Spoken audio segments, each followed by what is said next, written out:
In September 2008, I was developing a research database for a quant team at a hedge fund to enhance their trading model. I had just deployed the database for the team's use when I was asked to move my workstation to work on the trading floor and sit beside the team I was working with. This was the same week prior to the Lehman Brothers collapse with $600 billion in assets. That week on Friday afternoon, I remember the head of the fund was walking around whispering in ears and requesting those around me to meet at her home over the weekend for an emergency meeting. At that point, I knew something serious was happening, and this sparked my curiosity on just how the financial system we all depend on works. This experience opened my eyes to the significance of counterparty risk. The hedge fund had accounts at Lehman, and they were worried the funds could be lost if Lehman were to declare bankruptcy. Institutions like Lehman Brothers were taking huge risks, poised to leave others holding the bag if they failed. This realization prompted me to dig deeper into understanding these risks. At that time, the U.S. national debt was about $10 trillion. This is a metric I would begin to track as I learned more. I began to question the stability of banks and the adequacy of FDIC deposit insurance, especially if multiple banks failed simultaneously. It became apparent that FDIC insurance might only protect about 1% to 2% of bank deposits. And I began to realize how interconnected the financial system was, how one company could go bankrupt, and how that could cascade through the system and cause such widespread chaos. What would happen in cases of currency failure or hyperinflation, where grocery prices could double within days? This has happened several times in history. Germany in the 1920s, Zimbabwe, and more recently in Venezuela are just a few examples of countries that have experienced hyperinflation. Why are we not made more aware of these risks? These concerns led me to start purchasing gold and silver in 2009, traditional safeguards against economic collapse. After the financial crisis, things stabilized somewhat, and while I continued researching and the ever-increasing national debt remained a concern. In 2012, after leaving the hedge fund, I stumbled upon a news story discussing Bitcoin. Initially, I was skeptical, dismissing it outright. Meanwhile, my most successful years in my business were in front of me, and this seemed to temporarily lessen my worries. In late 2017, a friend's mention of Bitcoin amid a massive bull run reignited my curiosity. I remembered my initial dismissal in 2012, but was now curious. In early 2018, I decided to take a chance with Bitcoin, hoping to speculate on a modest amount and see if I could succeed. It was just a trade, a speculation, kind of a game.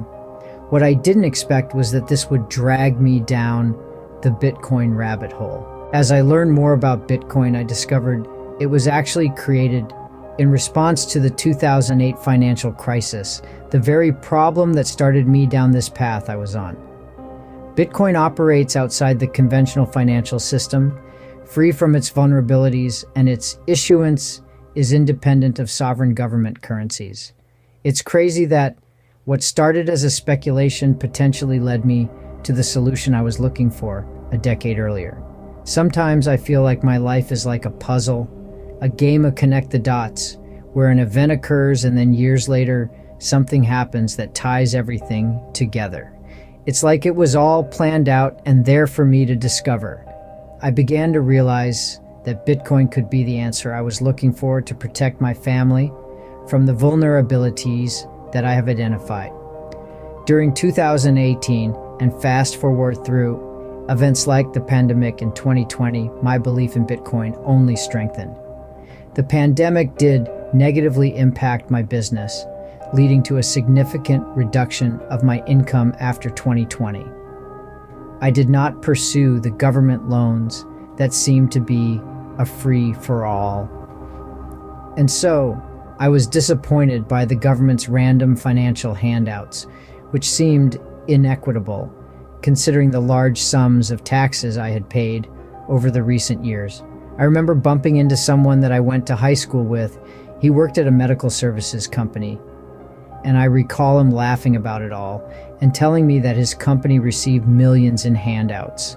A friend of mine worked at the very same medical services company and was laid off despite the government handouts that were designated to avoid these layoffs. This all has drastically affected my views on government and its management and allocation of tax funds. Bitcoin has become the answer to hedge myself and my family against the vulnerabilities that I have uncovered about our current financial system.